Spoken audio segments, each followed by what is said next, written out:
Et disons que pour former un enseignant, mais aujourd'hui pour former tous les professionnels, on recourt à ce qu'on appelle l'alternance, c'est-à-dire une partie sur un lieu de travail et une partie en centre de formation.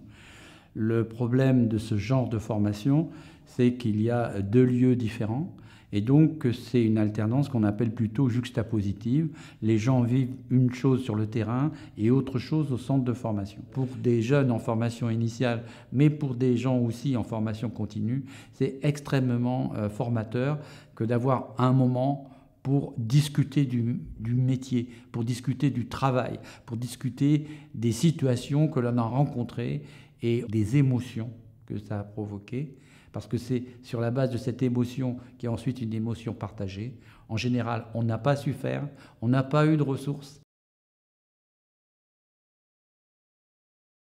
L'analyse des situations éducatives permet, dans le centre, de revenir sur des situations qu'ont vécues les stagiaires sur le terrain et d'en faire d'abord le récit, puis l'analyse. Et à partir de ce récit et de cette analyse, de faire ce qu'on appelle une montée en généralité pour développer des savoirs professionnels, car là, les choses sont très concrètes. D'habitude, les jeunes en formation disent « ce que vous racontez en centre de formation est trop abstrait ». Nous, on veut du concret, et là, on part des situations qu'ils rapportent. Ce sont des groupes qui vont de 10 à 25 personnes, qui écoute d'abord le récit qui est fait par quelqu'un d'une situation vécue.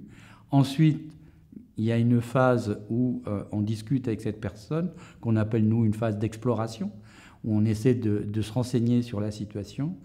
On passe à une troisième phase qu'on appelle la phase d'interprétation, au cours de laquelle les participants essaient de faire des hypothèses pour comprendre ce qui a amené, construit la situation.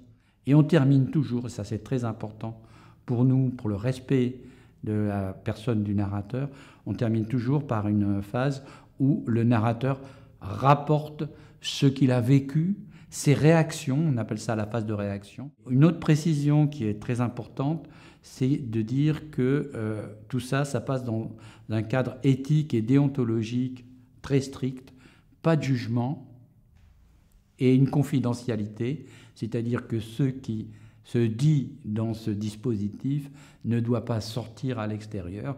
C'est quelque chose qui a été apporté par le narrateur en toute confiance dans l'ensemble du groupe.